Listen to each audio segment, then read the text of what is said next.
আগেই জটক বিচার করতে আসে, আমাদের কিছু করার নেই, জটক বিচার আমরা করে দেব, নিশ্চয়ই করে দেব।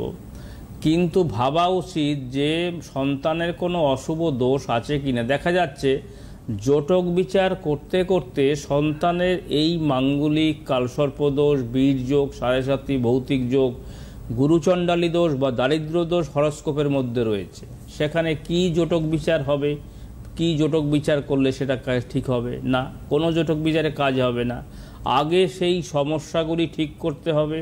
যে হরস্কোপের মধ্যে যে কারণে বিবাহ হচ্ছে না, যে কারণে বিবাহ বিলম্ব হচ্ছে, যে কারণে কথাবার্তা ফাইনাল হয়ে সেই বিবাহ সম্পর্ক বিচ্ছেদ হচ্ছে, অর্থাৎ বিবাহ হচ্ছে না, সেইটা দেখতে হবে যে কি সমস্যা সেখানে লুকিয়ে আছে।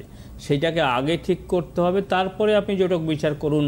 যে কোনো ছেলের সঙ্গে, যে কোনো মেয়ের সঙ্গে আপনি বিবাহ দিতে পারবেন। এইটা হচ্ছে আসলে পন্থা।